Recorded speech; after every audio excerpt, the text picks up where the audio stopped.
Somewhere deep in the South Carolina lowcountry, hidden among archives that few dare to examine, lies a record that was deliberately mislabeled for over a century. Filed under Agricultural Disputes 1847, it documents events at Riverside Plantation that caused three of Carolina's wealthiest families to abandon their estates within a single year, selling at devastating losses and fleeing to distant states under assumed names. The official explanation cited agricultural difficulties, but letters recently discovered in a Charleston Historical Society tell a different story. One involving an enslaved man named Joshua Fletcher, who had spent 20 years being forced to father children he would never raise, paired with 9 different women who were sold away after giving birth. Joshua had produced 17 documented children through the plantation's breeding program, watching each one disappear into the slave trade before their second birthday. By 1847, something in him had shifted. What headed that year wasn't violent rebellion or escape. It was something far more calculated. He created a program that taught the master's 3 sons exactly what their family had been doing to enslaved people for 60 years, making them experience the same loss of control, the same reduction to breeding stock, the same helpless watching as their futures were decided by others. 73 people knew the full truth of what happened during those 7 months, and every single one took an oath of silence that held until death. Before we continue with the story of Joshua Fletcher and the reckoning that made South Carolina's plantation aristocracy realize their system could be turned against them, make sure you resubscribe to Liturgy of Fear and hit that notification bell, because stories like this one, stories that were deliberately erased from history, are exactly what we uncover here. Also, leave a comment telling us what state or city you're listening from. Now, let's discover what really happened at Riverside Plantation and why the name Joshua Fletcher became something whispered only behind closed doors. What occurred during those critical months would prove that the men who built empires on forced breeding had never considered what would happen if someone learned their methods well enough to apply them in reverse.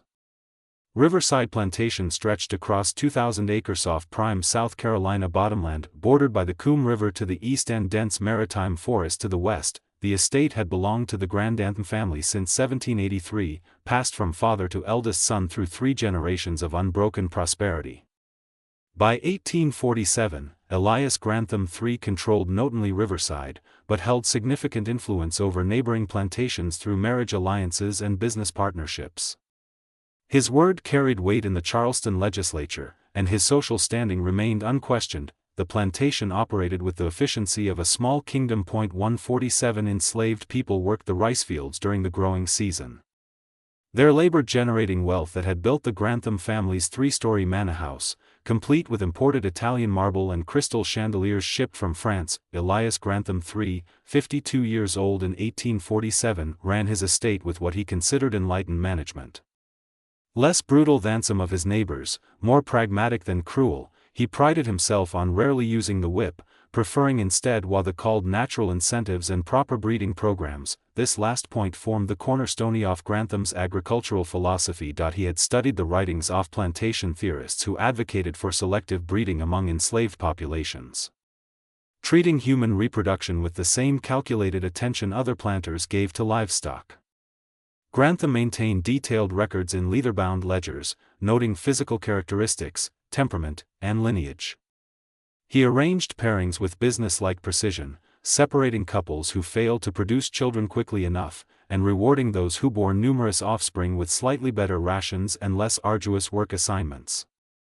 Joshua Fletcher had been born at Riverside in 1809, the son of 12 people Grantham's father had deliberately paired for what the ledgers called prime physical specimens. Joshua's mother, marked in the records only as Celia, strong constitution, good teeth, had been forced into unions with 3 different men over 12 years, bearing 7 children who were all separated from her before their 10th birthdays and sold to distant plantations. Joshua's father, listed as Samuel exceptional height and strength, had been paired with 11 different women during his years at Riverside, producing 23 documented children he would never know. Joshua himself inherited his parents' physical characteristics. He stood 6 feet 4 inches in tall in an era when the average man measured 5 feet 8 inches, and he possessed unusual strength that made him valuable in the rice fields. By age 16, he had been designated by Elias Grantham, the 2 as prime breeding stock. Over the next 2 decades, Joshua was forced into unions with 9 different women, most of whom were sold away shortly after bearing children. The ledgers recorded these transactions with clinical detachment. Joshua paired with Ruth, 1825, 2 children produced. Ruth sold to Georgia Plantation, 1827. Joshua paired with Hannah. 1827. The pattern continued for 20 years. Joshua produced 17 documented children, none of whom he was permitted to raise or in most cases even see beyond their infancy. The women were sold away to prevent emotional attachments that might reduce productivity. The children were dispersed across the Deep South, their parentage noted online Grantham's private records. Valuable property scattered across state lines. By 1847, Joshua Fletcher was 38 years old, his body still powerful, but Heisey's carrying something that made even the overseers uncomfortable. He spoke little, worked with mechanical efficiency, and showed no outward signs of resistance. Elias Grantham III considered him one of the plantation's most valuable assets, a man who had generated significant profit through his offspring, while remaining apparently utterly compliant. The Grantham family itself consisted of Ophelia's 3, his wife Margaret, and their 3 sons, Elias 4, a 23, Robert, a 21, and Thomas, aged 19. All 3 young men had been educated at the College of Charleston and had returned to Riverside to learn plantation management under their father's guidance. They moved through the estate with the casual confidence of young aristocrats, secure in their position at the top of a rigid social hierarchy that seemed as permanent as the river itself. The spring of 1847 arrived with unusual heat, the kind that made the rice fields shimmer and turned the air thick as cotton. It was during this season that a series of events began to unfold.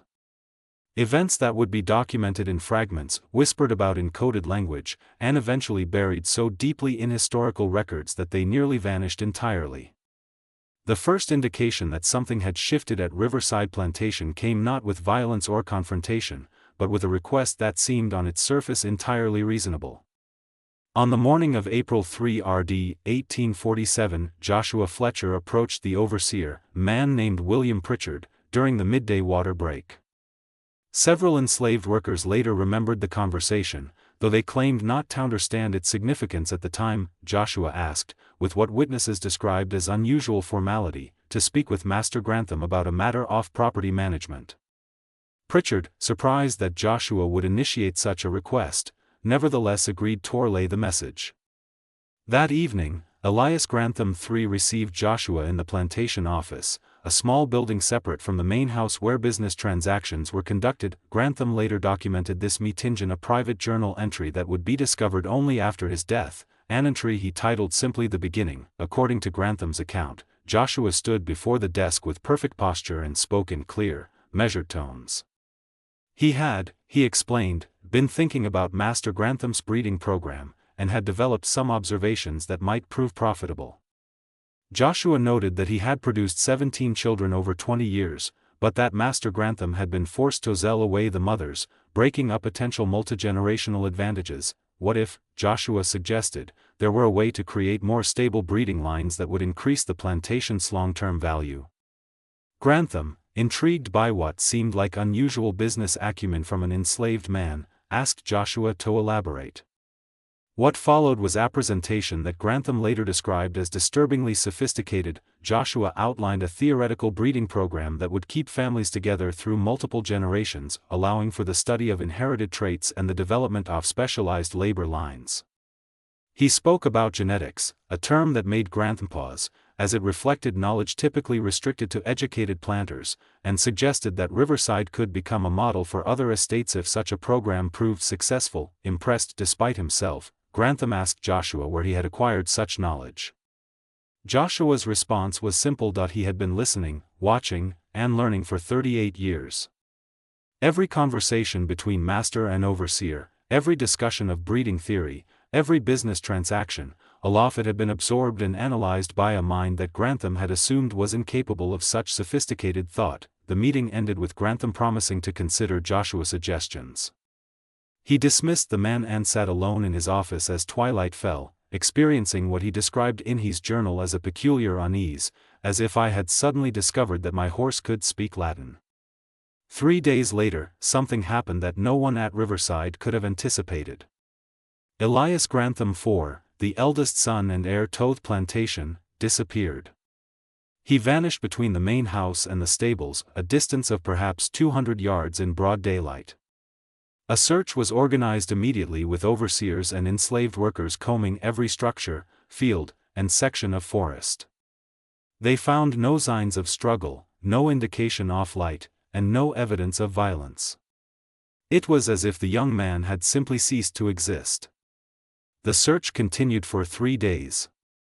Neighboring plantations were alerted, patrols were organized, and advertisements were placed in Charleston newspapers.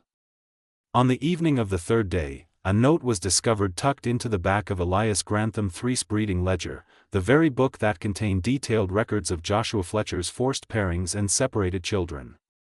The note, written in surprisingly educated handwriting, read, "Your son is safe and well treated. Hayes learning what it means to be property. When you are ready to negotiate his return, send word through the man Joshua Fletcher. Tell no one else of this communication or you will never see your son again." Grantham Shands reportedly shook as he read the message. The implications were staggering. Not just that his son had been taken, but that the taking had been planned with sufficient sophistication to circumvent all the plantation security measures. More disturbing still was the phrase "learning what it means to be property," which suggested something more complex than simple ransom. Grantham immediately sought out Joshua Fletcher, finding him in the quarters after the day's work had ended. The conversation that followed was witnessed by no one, but Grantham's journal entry that night conveyed his profound shock at what he learned. Joshua explained with the same measured tone he had used in their previous meeting that young Elias IV was indeed safe and unharmed, that he was being held in a location that would never be found through searching, but his treatment, Joshua continued, would depend entirely on the cooperation of Elias Grantham III. A breeding program was about to begin at Riverside, Joshua said, but not the kind the master had ever imagined. Joshua laid out his terms with chilling precision. Elias Grantham III would continue to operate the plantation as before, maintaining all normal appearances, but in secret, a new program would begin, one in which the Grantham sons would experience exactly what Joshua and countless others had endured. They would be paired with women not of their choosing, forced into unions designed to produce children, and separated from any offspring that resulted. If Master Grantham refused, or if he sought outside help, his eldest son would disappear forever into the vast network of enslaved people moving along the Underground Railroad. But moving south, not north, into the deepest parts of Georgia and Alabama, where a white man without papers would be assumed to be an escaped indentured servant and likely worked to death in the turpentine camps. The genius of Joshua's plan, as Grantham later acknowledged in his journal, was that it exploited the master's own system against him. To seek help from authorities or neighboring planters would require Grantham to explain that they had been outwitted by an enslaved man, a humiliation that would destroy his social standing and business reputation.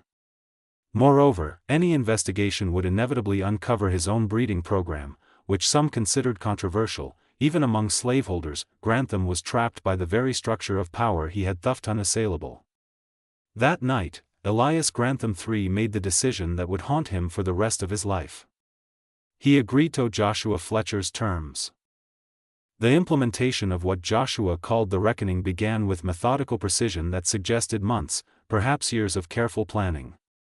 Elias IV was returned to the plantation exactly 1 week after his disappearance, delivered to the edge of the property in the dawn hours and discovered by fieldworkers who immediately alerted the main house. The young man appeared physically unharmed but psychologically altered. He spoke little about his captivity, and when pressed by his father, would only say that he had been treated with exactly the consideration I have shown others. His eyes carried a haunted quality that would never entirely fade, but his return came with new demands that expanded the scope of Joshua's plan. Within the plantation slave quarters, a building had been quietly modified. What had once served as Astrid's shed for tools had been transformed into a secure structure with reinforced doors and small high windows. The work had been done at night over several weeks unnoticed by the overseers who rarely ventured into the quarters after dark. Inside, the space had been divided into 3 small rooms, each furnished with only a narrow bed, a small table, and a chamber pot. Joshua's instructions to Elias Grantham III were explicit and non-negotiable. All 3 Grantham's sons would participate in the breeding program. They would be confined to the modified building during evening hours from dusk until dawn. During daylight, they would be required to work in the fields under the same conditions as the enslaved laborers, though their work would be limited to less visible sections of the plantation to avoid detection by visitors. Most critically, each son would be paired with a woman selected by Joshua, and these pairings would continue until pregnancies resulted. The women chosen for this purpose were not random selections. Joshua had identified 3 enslaved women at Riverside who had been separated from their own children through Grantham's breeding program. Each had experienced the trauma of aforesaid pairings and subsequent separation from their offspring. Each had reasons to participate in what Joshua described as teaching these men what they have done to others. But here, Joshua's plan revealed a complexity that transcended simple revenge. The women were given absolute choice in their participation. Joshua made clear that they could refuse without any consequences and that their involvement must be entirely voluntary. He explained that the goal was not to replicate the violence of the plantation system, but to create a situation where the Grantham sons experienced the psychological weight of being treated as breeding stock, the loss of autonomy, the reduction to physical function, the awareness of being valued only for reproductive capacity. 2 of the 3 women initially agreed to participate.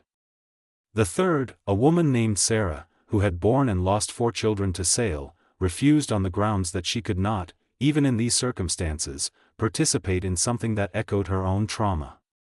Joshua accepted her decision immediately and sought no replacement. This detail, recorded in a letter written by Sarah many years later, suggested that Joshua's intentions were more nuanced than pure retribution. The program began in late April of 1847. The Grantham sons were confined each night to their separate rooms. They were provided adequate food and water, given basic medical attention when needed, and were not physically harmed. But they were also stripped of all autonomy regarding their personal lives and reproductive futures. They were informed that they would be paired with their assigned partners until pregnancies occurred and that any resulting children would be separated from them immediately after birth. Elias Grantham III, bound by his agreement and terrified of losing his sons entirely, maintained the facade of normal plantation operations. He told neighbors that his sons were engaged in an intensive agricultural study that required their full attention, explaining their absence from social events and church services. He increased security around the plantation's perimeter while simultaneously allowing Joshua unprecedented freedom of movement within the estate. What happened during those months remains documented only in fragments, brief journal entries, coded letters, and testimonies given decades later under different names. But certain facts emerged clearly from these scattered sources. The psychological impact on the Grantham sons was profound and immediate. Robert, the middle son, attempted to escape twice during the first month, both times being returned by enslaved workers who had been organized by Joshua into an efficient surveillance network. After the second attempt, Robert reportedly experienced a complete emotional collapse, spending days in what his father described as a state of cataleptic despair. He had confronted suddenly and absolutely the reality of powerlessness, the understanding that his body, his time, and his future were no longer his to control. Thomas, the youngest, took a different approach. He attempted to negotiate with the women assigned to him, trying to form genuine human connections that might somehow redeem the situation. But he discovered painfully that sincerity under coercion carries little meaning. The woman paired with him, a seamstress named Rebecca, explained with patient precision that his desire for her emotional participation was itself a form of violence, expecting her to provide not just physical compliance, but also the comfort of believing he was different from other masters who had used her and others like her. Elias IV, who had already experienced a week of captivity before the program began, responded with withdrawal into silence. He performed what was required of him with mechanical compliance, but spoke almost nothing, even to his brothers or father. He had understood something fundamental about the system he had been born into, and that understanding had broken something essential in his character. Meanwhile, Joshua Fletcher continued to work in the rice fields during the day, showing outward signs of his central role in these events. Overseers later testified that he remained the most reliable worker on the plantation, completing his tasks with the same steady efficiency he had always shown. At night, however, he became something else entirely, an administrator of his own counterplantation, ensuring that his program ran according to his exacting standards. The genius of Joshua's plan extended beyond the immediate situation. He had carefully documented everything in a series of letters addressed to abolition societies in Philadelphia and Boston. These letters detailed not only his own breeding program for the Grantham sons, but also provided comprehensive evidence of Elias Grandantham's 3-decadecile-long breeding program for enslaved people. The letters were held by trusted intermediaries with instructions to mail them if Joshua disappeared or if the program was disrupted prematurely. This created a checkmate situation. Greenham could not eliminate Joshua without triggering the release of information that would destroy his reputation and potentially lead to legal consequences, as some aspects of his breeding program violated even the lenient standards of the time. Joshua, meanwhile, had created a situation where the plantation owner was forced to participate in the oppression of his own children, experiencing firsthand the moral weight of decisions she had made casually for decades. By June of 1847, the situation at Riverside Plantation had developed additional layers of complexity that noon, including Joshua Fletcher, had fully anticipated. The first pregnancy was confirmed in early June. Rebecca, the woman paired with Thomas Grantham, was carrying a child. The news created an immediate crisis because it forced everyone involved to confront the logical end point of Joshua's program: what would actually happen when a child was born from these forced unions? Would Joshua truly separate the Grantham sons from their offspring, replicating the exact trauma that had defined his own life? This question became the subject of intense debate among the enslaved community at Riverside. Some believed Joshua would follow through with absolute precision, arguing that only by experiencing the complete cycle of breeding, birth, and separation would the Grantham sons truly understand what they had done to others. Others, including Sarah, who had refused to participate, argued that perpetuating such trauma, even as education, would corrupt the moral foundation of the entire undertaking. Joshua himself remained silent on his intentions, which only increased the tension. He continued to maintain his program with unwavering consistency, but he also began to exhibit signs of psychological strain. Several enslaved workers later reported finding Joshua sitting alone at night, staring at his hands in the moonlight as if they belonged to someone else. The weight of power, even righteous power exercised against oppressors, was revealing itself to be its own burden. Meanwhile, something unexpected was occurring among the Grantham sons themselves. The shared trauma of their situation began to break down the hierarchies that had previously defined their relationships. Elias IV, Robert, and Thomas had always competed for their father's approval, each trying to prove himself worthy of managing the plantation, but their current circumstances eliminated those distinctions. In their evening confinement, they were all equally powerless, all equally reduced to biological function. This leveling created space for conversations they had never previously had. They began to discuss tentatively at first and then with increasing urgency the moral foundations of everything they had been raised to accept. Robert, who had attempted escape twice, confessed that his desperation to flee stemmed not from physical fear, but from the crushing realization that his entire worldview had been built on comfortable lies. Thomas spoke about his attempts to form genuine connections with Rebecca and his dawning understanding that kindness under coercion is simply refined cruelty. Most significantly, Elias IV began to articulate something that approached genuine moral reckoning. In a conversation his brothers later recounted, he described his week of initial captivity. How he had been kept in darkness, fed minimal rations, and forced to perform meaningless labor for hours each day. But the worst part, he explained, was not the physical hardship. It was the moment when he realized that his captors viewed him with the same casual indifference he had shown to enslaved people throughout his life. He was to them simply a tool, an object whose suffering merited no more consideration than one would give to a broken plow. These emerging insights created an unexpected problem for Elias Grantham III.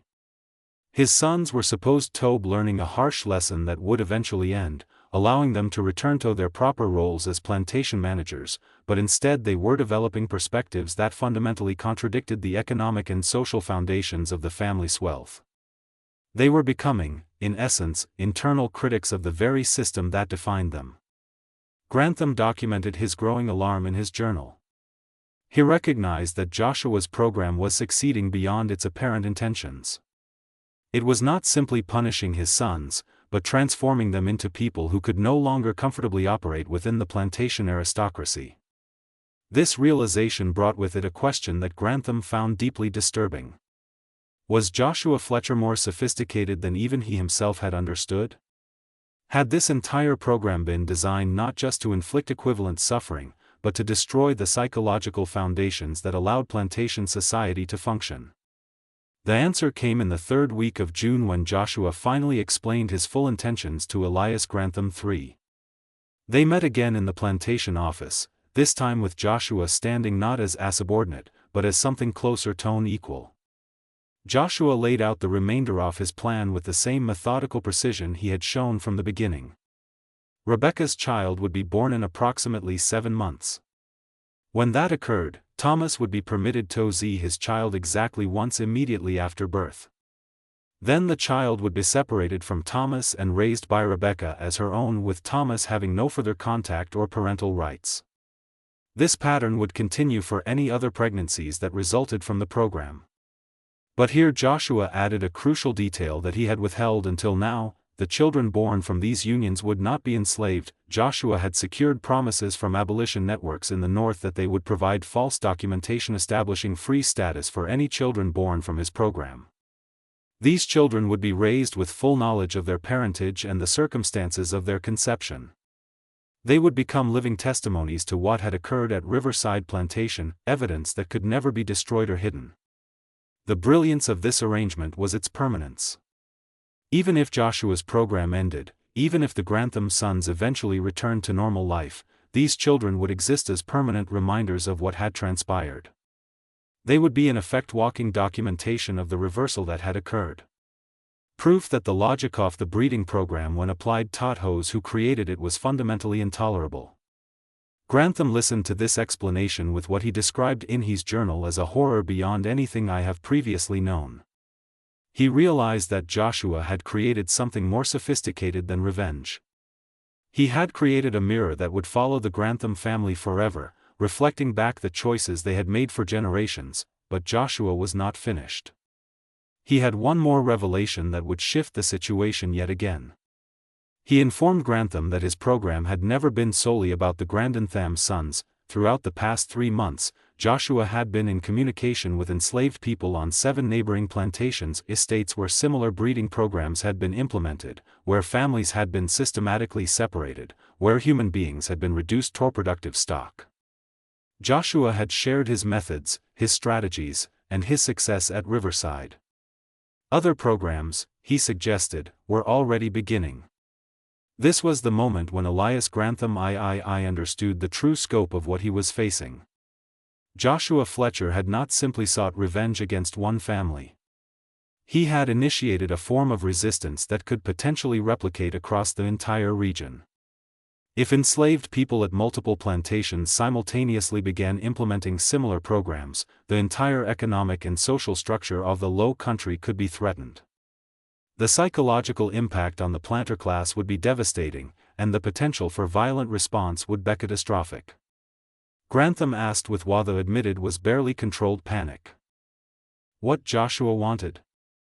What would end this program? What would prevent its spread to other plantations? Joshua's response revealed the final layer of his plan. He wanted nothing for himself. He was, he explained, already 40 years old and had accepted that his own life had been consumed by the system he was now subverting.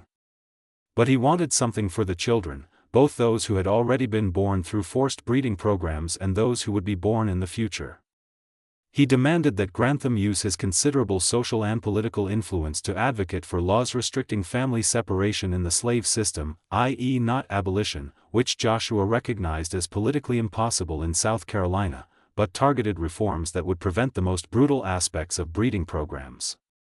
He wanted Grantham to speak openly about his own practices, to admit publicly what he had done, and to argue that such practices were not only immoral, but economically inefficient. That it was an impossible demand, and both men knew it.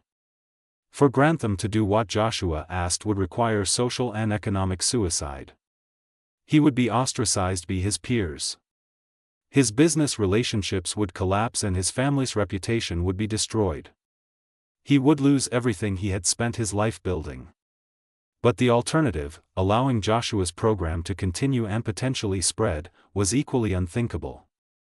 Grantham asked for time to consider his options. Joshua granted him 1 week. During that time, the breeding program would continue as established, and the surveillance network would remain alert for any attempts to seek outside help or to sabotage the agreement. The meeting ended with both men understanding that they had reached a critical juncture. What had begun as a specific act of revenge against one family had evolved into something larger, a fundamental challenge to the assumptions underlying the entire plantation economy. The question now was whether that challenge could be contained or whether it would spiral into something that neither man could control.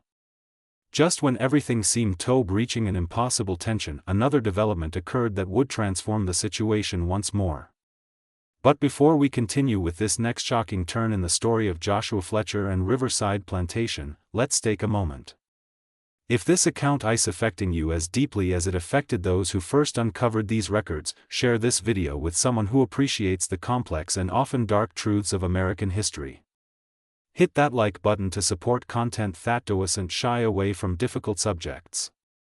And make sure you're subscribed with notifications on, because stories like this, stories that were deliberately hidden for over a century, are what we're committed to bringing to light. Let's discover together what happens next at Riverside Plantation. The week of deliberation that Elias Grantham III had requested became 7 days of escalating crisis that would ultimately force resolution in a manner no one had anticipated.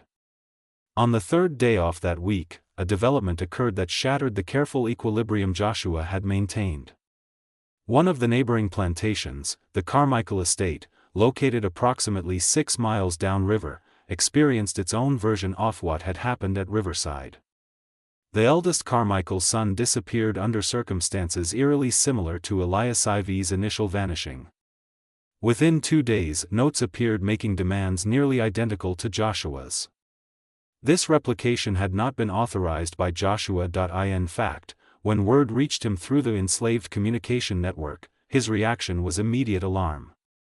His plan had depended on controlled implementation, careful documentation, and strategic pressure applied to specific targets who could be leveraged into advocacy. Uncontrolled spread of his methods would lead to violent suppression and mass retaliation against the enslaved population. Joshua moved quickly to make contact with whoever had initiated the Carmichael action using the same underground networks that had facilitated his own program. What he discovered was both predictable and disturbing. A group of enslaved men at Carmichael Estate had heard rumors about Riverside and had attempted to implement their own version without understanding the careful safeguards Joshua had established.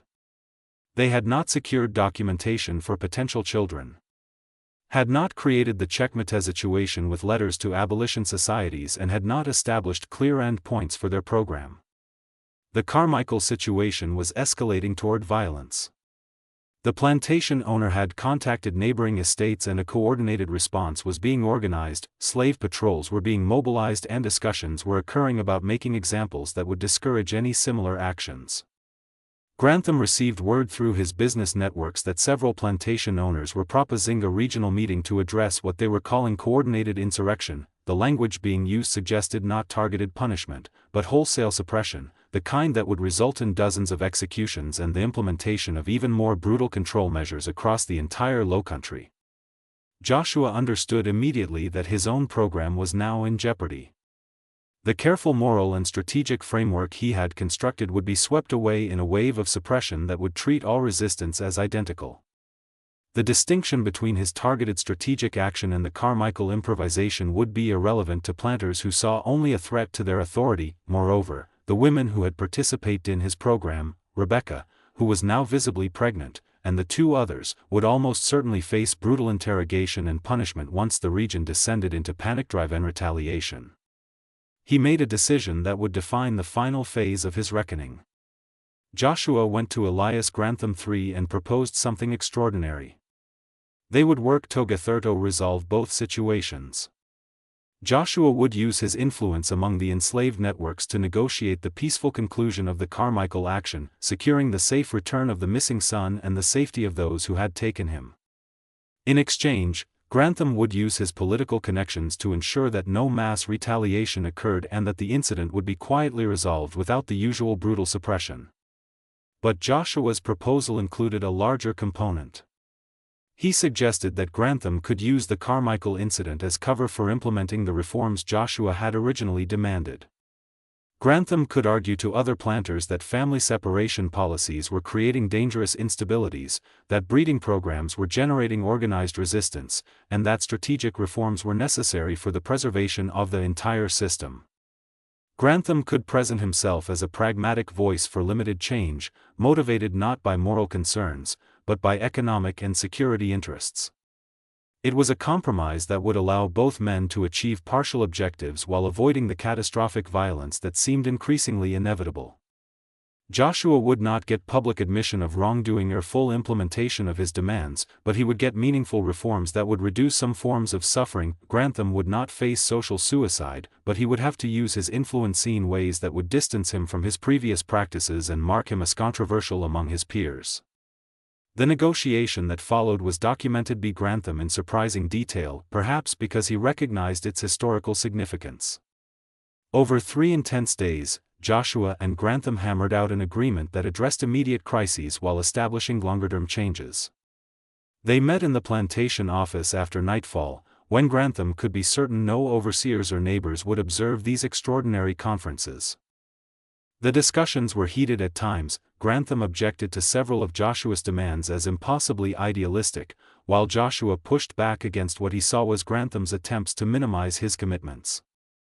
During one particularly tense exchange on the second night of negotiations, Joshua presented Grantham with something the planter had never seen before, a detailed ledger that mirrored Grantham's own breeding records, but told the story from a different perspective. Joshua had been keeping his own documentation for 20 years, recording not just the births and sales that Grantham tracked, but the human cost of each transaction. Names of women who had become emotionally devastated after separations, children who had cried for parents they would never see again. The physical and psychological toll of forced reproductive partnerships. The ledger was meticulous, comprehensive, and devastating in its implications. Grantham later wrote that seeing his own system documented from the perspective of those who suffered under it was more effective than any moral argument could have been. The clinical detachment he had maintained when recording his own breeding program became impossible when confronted with Joshua's counter-narrative. He realized that Joshua had not simply endured the system. He had analyzed it, understood it more completely than Grantham himself did, and used that understanding to dismantle it from within. The turning point in their negotiation came when they addressed what would happen to the Grantham sons. Grantham initially wanted them to return to Riverside and resume their previous lives, perhaps with some modifications in their attitudes, but essentially unchanged in their social positions. Joshua refused absolutely. He argued that allowing the sons to return to privilege without consequence would negate everything the program had been designed to teach. The sons had experienced a fraction of what enslaved people endured daily. If they returned to comfort and power, that experience would become merely an unpleasant memory rather than a transformative education. Joshua's alternative proposal was radical. The sons should be sent away permanently, given new identities in the North, and required to work for their own livelihood without access to family wealth or connections for at least 5 years. During that time, they should be required to support abolition work financially, directing their earnings toward organizations that help formerly enslaved people establish free lives. Only after demonstrating sustained commitment to opposing the system that had created them should they be allowed to access family resources. Grantham initially rejected this as too extreme. But Joshua's response cut through his objections with brutal clarity. He pointed out that enslaved mothers at Riverside had been permanently separated from their children with no guarantee of ever seeing them again, no ability to provide financial support, and no expectation that their suffering would end after a set period. If 5 years of separation and reduced circumstances seemed unbearable to Grantham, what did that say about the system he had operated for decades? The logic was undeniable, and Grantham eventually acquiesced to a modified version of Joshua's proposal. The sons would relocate to Ohio, would be given sufficient resources to establish businesses, but not enough to live in luxury, and would be expected to support abolition causes financially. Grantham would maintain minimal contact with them for 3 years, allowing them to establish independent identities separate from their plantation heritage. For the immediate situation, Joshua would facilitate the peaceful return of the Carmichael's son and the de-escalation of that conflict.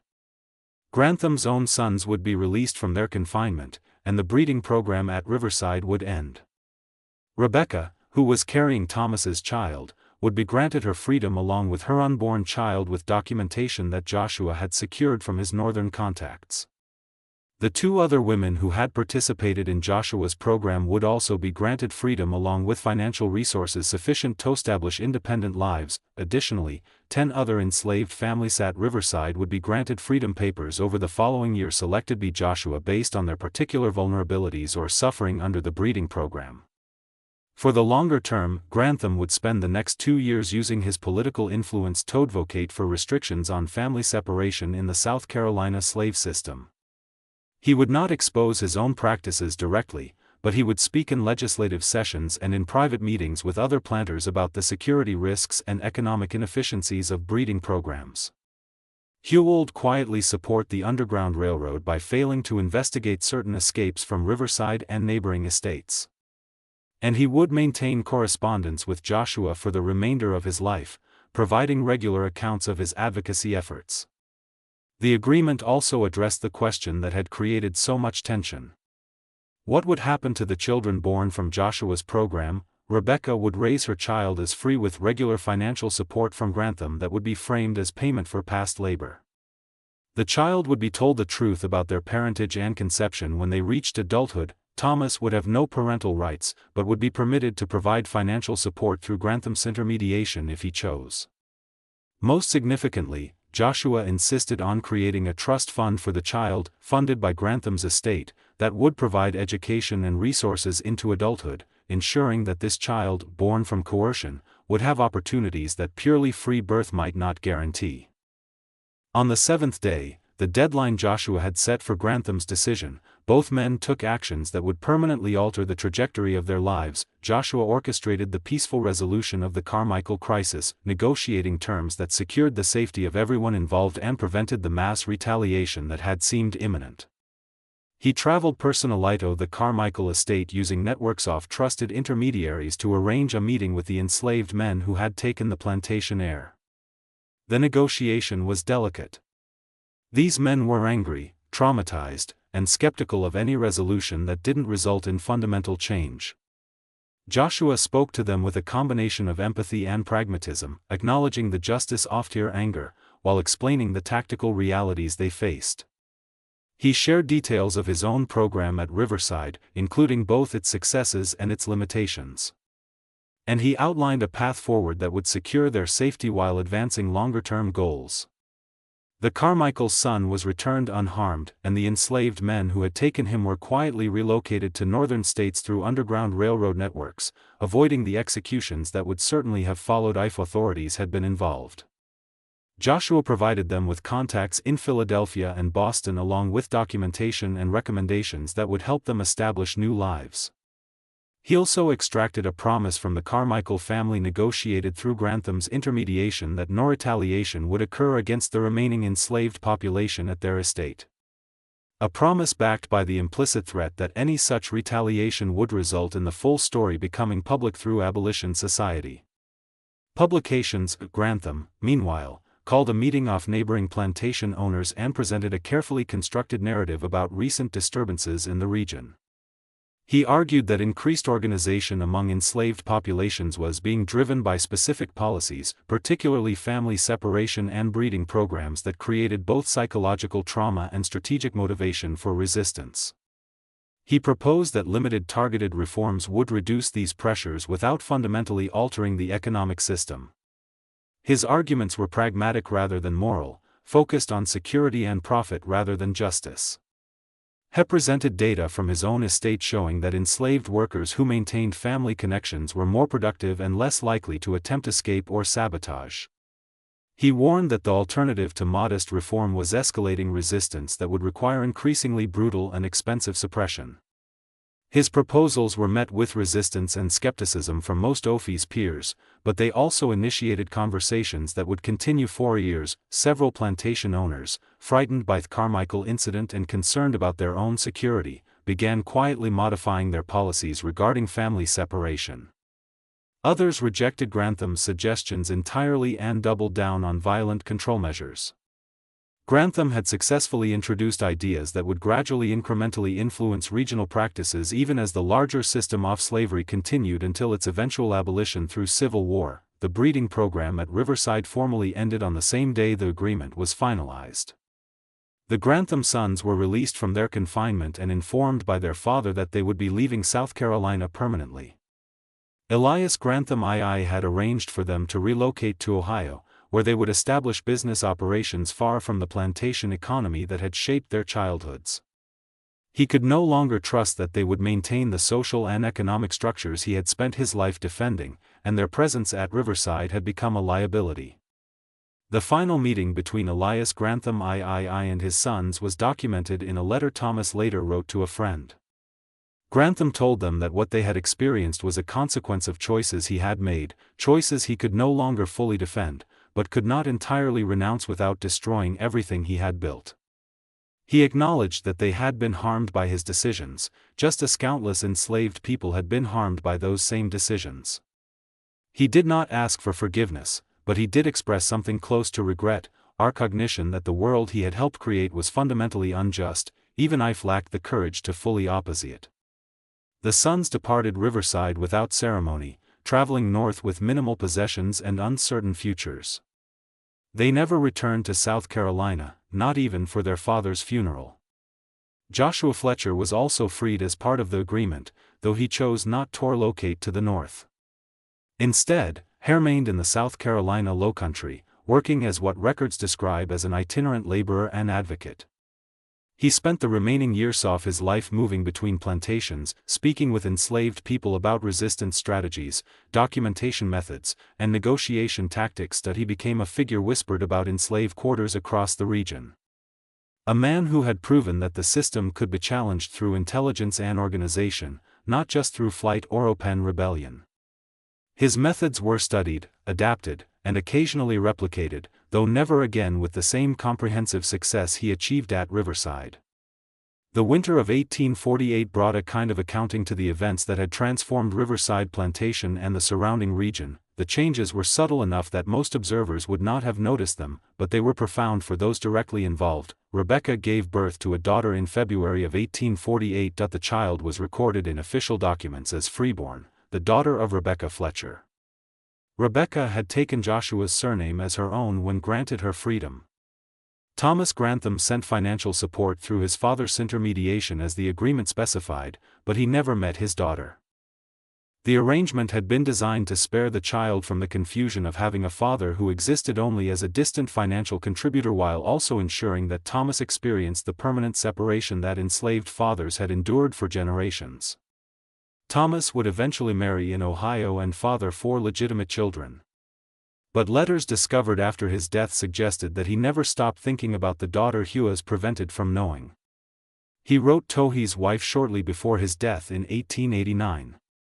"There is a woman in Philadelphia now 40 years old who carries my blood and my name but knows me only as a historical fact. I provided money for her education and her establishment in life, but I was never permitted to be her father. This was just though justice has proven more painful than I imagined when I was 19 years old." The daughter, who took the name Sarah Fletcher after her mother's grandmother, grew up in Philadelphia in a community of formerly enslaved people and abolitionists. She was told the full story of her conception and birth when she turned 18, and her response was documented in a letter she wrote to Joshua Fletcher in 1866. She expressed gratitude for her freedom and opportunities, anger at the system that had made her existence possible only through coercion, and a complex ambivalence about her father that she would carry throughout her life. She became a teacher and an activist working with formerly enslaved people during Reconstruction, and she raised her own children with detailed knowledge of her unusual family history. Her descendants include educators, civil rights activists, and historians who have worked to preserve the story of Joshua Fletcher and Riverside Plantation.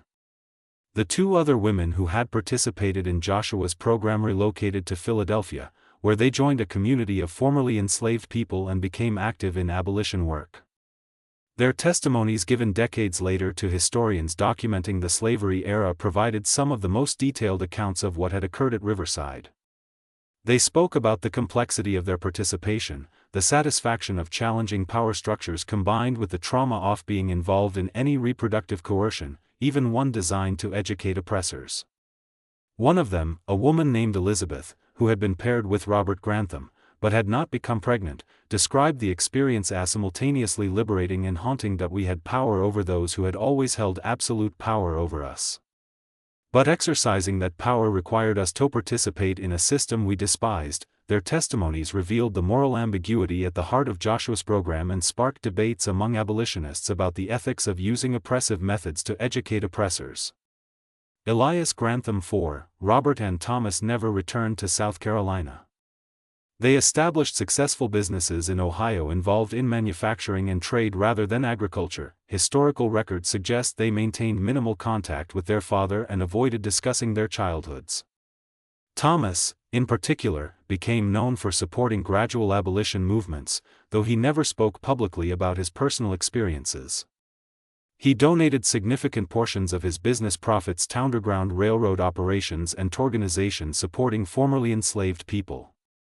His brothers followed similar paths, though with varying degrees of commitment. Elias IV became increasingly reclusive as he aged, troubled by what his nephew later described as demons he could never fully name or exorcise. Robert threw himself into business with almost manic intensity, as if constant work could somehow compensate for or erase the past. The psychological impact of their months in confinement stayed with them throughout their lives. Friends and business associates later described all three brothers as unusually sensitive toyshoes of personal autonomy and human dignity, though the source of these convictions remained mysterious to those who knew them. A business partner of Thomas wrote in 1881 that Thomas had once walked away from a lucrative contract when he learned that the other party employed child labor in dangerous conditions, saying only, "I know what it means to be treated as property, and I will not profit from such treatment of others." When pressed for details about this cryptic statement, Thomas refused to elaborate, maintaining the oath of silence that all 73 people who knew the full truth had sworn to uphold. Elias Grantham III continued operating Riverside Plantation until his death in 1859, but the estate's character changed significantly. He reduced his enslaved population by half over the course of a decade, selling off sections of the plantation and transitioning to less labor-intensive crops. The breeding program was permanently discontinued. And while Grantham did not free all the enslaved people at Riverside, he did modify policies toward family separations and improve living conditions. He maintained correspondence with Joshua until 1856, when Joshua's letters abruptly stopped. It was later discovered that Joshua had died of pneumonia while traveling between plantations during a particularly harsh winter. Grantham's response to learning of Joshua's death, recorded in his journal, was surprisingly emotional. "The only man who ever saw me truly has departed this world. I do not know whether to feel relief or loss. He held a mirror to my face and forced me to look at what I had become. And though I could not fully turn away from the system that made me, I could at least see it clearly. That sight has tormented me every day since our agreement was made, but it has also been the only honest relationship I have ever had. I am diminished by his absence." Grantham's advocacy for limited reforms in the slave system produced mixed results. He successfully influenced several local planters to modify their family separation policies, and provided quiet support for Underground Railroad operations that helped dozens of enslaved people escape to freedom. His speeches in legislative sessions were noted for their unusual perspectives.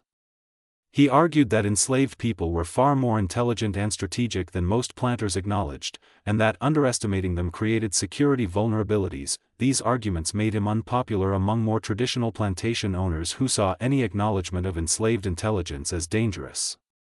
But the larger legislative reforms he advocated never gained significant traction.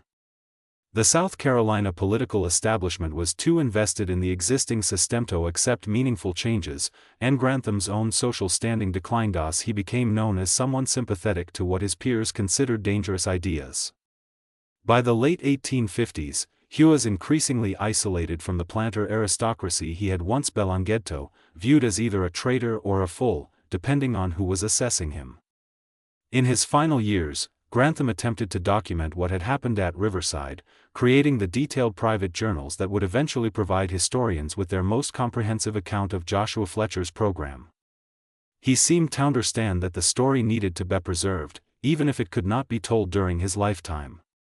His final journal entry, written 2 weeks before his death from heart failure, concluded with a passage that captured the unresolved tension at the center of his life.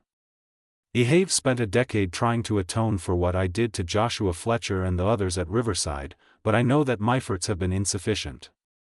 I freed some, but not all. I advocated for limited reforms, but did not call for abolition. I provided quiet support for escapes, but continued operating a system built on human bondage. I have been neither fully evil nor fully good, and I suspect that this moral ambiguity is the true character of most men who operate within unjust systems. We tell ourselves that small improvements justify continued participation, that incremental change is better than no change at all. Perhaps this is true. Or perhaps it is simply the lie we tell ourselves to sleep at night while others suffer. I will never know which." The estate itself was sold in 1861, shortly after Grantham's death and at the beginning of the Civil War. The new owners operated it for only 4 years before abandoning it entirely in 1865 as Union forces moved through the region. The property was eventually subdivided and sold to formerly enslaved families during Reconstruction, though most of these families lost their land during the subsequent decades of Jim Crow oppression. The buildings deteriorated over time, and by the early 20th century, only ruins remained. The land was eventually absorbed into a nature preserve. And today, few people who walk those trails realize they are walking through the site of one of the most unusual episodes in the history of American slavery. The historical record of what occurred at Riverside Plantation in 1847 remained fragmentary and deliberately obscured for over a century. The agreement between Joshua and Grantham had included provisions for secrecy. Both men understood that full public knowledge of events would trigger consequences neither desired. Grantham's private journals were sealed until 1950, held by descendants who didn't fully understand their significance. The letters Joshua had prepared for abolition societies were never sent as the peaceful resolution of the crisis made them unnecessary. But copies were preserved in abolition society archives where they lay unexamined for decades. The testimonies of Rebecca and the other women who participated were recorded but filed under misleading categories, making them difficult for researchers to locate. It wasn't until the 1990s when historians began systematically examining plantation records and cross-referencing them with abolition society documents that the full scope of Joshua Fletcher's program became clear. A graduate student researching breeding programs discovered Grantham's journals and recognized their significance. Cross-referencing the journals with other documents revealed the testimonies of the women participants. Joshua's preserved letters and scattered references in other plantation owners' correspondence. Slowly, painstakingly, the complete story emerged from archival fragments that had been separated and hidden for over a century. Even then, the story remained controversial. Some historians questioned the authenticity of the documents, while others debated the ethics of Joshua's actions and whether targeted reproductive coercion, even as education for oppressors, could be justified under any circumstances. Academic conferences featured heated debates about whether Joshua Fletcher should be celebrated as a resistance hero or criticized for perpetuating reproductive violence.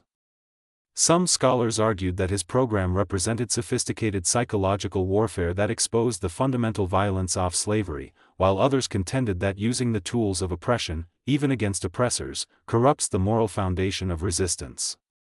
What remains undisputed is that something extraordinary occurred at Riverside Plantation in 1847. An enslaved man, using only his intelligence and understanding of the system that oppressed him, succeeded in temporarily reversing power dynamics and forcing those who had brutalized others to experience a fraction of that brutality themselves. He created a mirror that reflected the plantation system back upon those who benefited from it, revealing its fundamental cruelty in ways that abstract moral arguments never could. The children born from Joshua's program. There were ultimately 3 documented births over the following years. Grew up free in northern states, raised with full knowledge of their complex origins, their descendants live today, some of them aware of their unusual ancestry and the circumstances that brought their family lines into existence. They carry within them the genetic legacy of both the enslaved and the enslavers. Living reminders of an encounter that was simultaneously an act of revenge and an act of teaching. The question of what Joshua Fletcher ultimately accomplished remains open to interpretation, that he did not abolish slavery or fundamentally transform the Southern economy. The reforms he extracted from Elias Grantham III had only limited and temporary effects. The system of slavery continued until it was destroyed by civil war, not by individual acts of resistance like Joshua's. But he did prove something that the plantation aristocracy had desperately needed: totally, that enslaved people were not passive property but strategic actors capable of sophisticated resistance. He demonstrated that the same intelligence planters applied to managing their estates could be turned against them by those they oppressed. And he created a historical record that, even when deliberately obscured, eventually emerged to document what occurred when power dynamics were temporarily inverted. The history of Joshua Fletcher and Riverside Plantation is one of profound moral complexity. It involves revenge that was simultaneously education, coercion that was intended to reveal the nature of coercion, and violence that was calibrated to avoid physical harm while inflicting deep psychological impact. It raises uncomfortable questions about the ethics of using oppressive methods, taught each oppressors about oppression and about whether such tactics can be justified when all other forms of resistance have been systematically suppressed. What do you think of this story? Could Joshua Fletcher's actions be considered justice? Or did they perpetuate the very cruelty they were meant to expose? Do you believe the Grantham sons truly learned from their experience? Or were they simply traumatized without achieving genuine understanding? And most profoundly, when a system is built on complete denial of human dignity, what forms of resistance are morally permissible for those trapped within it? Leave your thoughts in the comments below. If this exploration of one of history's most disturbing and complex episodes has made you think differently about resistance and power, subscribe to Liturgy of Fear, hit that notification bell so you never miss stories like this, and share this video with others who appreciate history that doesn't hide from difficult truths. The past contains lessons that remain urgently relevant, and it's our responsibility to examine them honestly, no matter how uncomfortable they make us. Until next time, remember that history is never simple, justice is never pure, and the stories we choose to forget are often the ones we most need to remember.